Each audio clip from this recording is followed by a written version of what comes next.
കേന്ദ്രത്തെ വീഴ്ത്താൻ നിർണായക നീക്കവുമായി രംഗത്തെത്തിയിരിക്കുകയാണ് ഇന്ത്യ മുന്നണി. പാർലമെന്റിൽ വൈസ് പ്രസിഡന്റ് അഥവാ ഉപരാഷ്ട്രപതിയായിട്ടുള്ള ജഗ്ദീപ് സിംഗ് ധൻഖറിനെതിരെ വലിയ രീതിയിലുള്ള അവിശ്വാസ പ്രമേയമാണ് ഇപ്പോൾ പ്രതിപക്ഷ പാർട്ടികളെല്ലാം ഒന്നിച്ചു ചേർന്ന് കൊണ്ടുവന്നിരിക്കുന്നത്.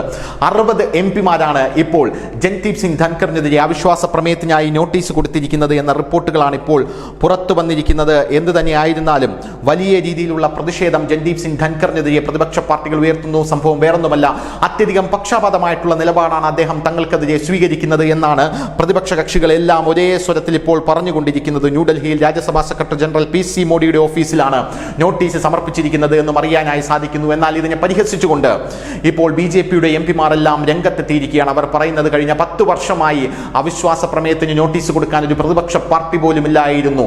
ഇപ്പോൾ ഒരു പ്രതിപക്ഷ പാർട്ടി വന്നപ്പോൾ അവിശ്വാസവുമായി രംഗത്തെത്തിയിരിക്കുന്നത് എന്തടിസ്ഥാനത്തിലാണെന്നറിയില്ല. കാരണം അവിശ്വാസം പാസ്സാകണമെങ്കിൽ ഒരാൾക്ക്, ഒരു പ്രതിപക്ഷത്തിന് അവിശ്വാസം കൊടുക്കണമെങ്കിൽ 35 എംപിമാർ അവിടെ ഉണ്ടാകണം എന്നുള്ളതാണ്. രണ്ടാമത്തെ കാര്യം 175 വോട്ടുണ്ടെങ്കിൽ മാത്രമേ അത് പാസ്സാവുകയുള്ളൂ. എന്നാൽ നിലവിൽ NDAയുടെ ഇവിടെയുള്ള ഭൂരിപക്ഷം എന്ന് പറയുന്നത് രാജ്യസഭയിൽ 124 ലോക്സഭയിൽ 295 എന്തിനാണ് ഇങ്ങനെ അവിശ്വാസം കൊണ്ടുവന്നിരിക്കുന്നത് എന്നുള്ള ചോദ്യം ഇപ്പോൾ ഭരണപക്ഷം അഥവാ കേന്ദ്രം വലിയ രീതിയിൽ ഉയർത്തുകയാണ്. ജയിക്കാൻ കഴിയില്ല എന്ന് സാധിച്ചിട്ടും കേന്ദ്രത്തിനെതിരെ വലിയ നീക്കം കൊണ്ടുവന്നത് എന്തിന്റെ അർത്ഥത്തിലാണ് പ്രതിപക്ഷ പാർട്ടികൾ എന്നുള്ള ചോദ്യം ഇപ്പോൾ ഉയരുകയാണ്. അതേസമയം പ്രതിപക്ഷ പാർട്ടികൾക്കകത്ത് തന്നെ വലിയ രീതിയിലുള്ള വിള്ളൽ ഉണ്ടായിട്ടുണ്ട് എന്നുള്ള റിപ്പോർട്ടുകളും പുറത്തു വരുന്നു.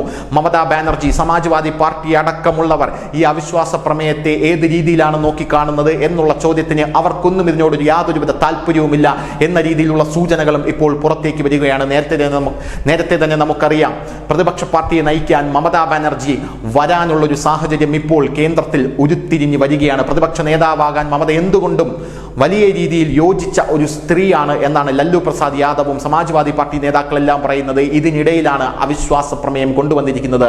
രാഹുൽ ഗാന്ധി അടക്കം പ്രതിപക്ഷത്തെ തങ്ങളുടെ സഖ്യകക്ഷികളുടെ ഈ ഒരു നിലപാടിനെതിരെ, അതായത് പ്രതിപക്ഷ നേതാവിനെ മാറ്റണം എന്ന നിലപാടിനെതിരെ പ്രതികരിക്കേണ്ട എന്ന നിലപാടാണ് സ്വീകരിച്ചിരിക്കുന്നത്. അതിനിടെയാണ് ഇപ്പോൾ വൈസ് പ്രസിഡന്റിനെതിരെ ഒരു അവിശ്വാസ പ്രമേയവുമായി ഇവർ രംഗത്തെത്തിയിരിക്കുന്നത്. News desk, news India Malayalam.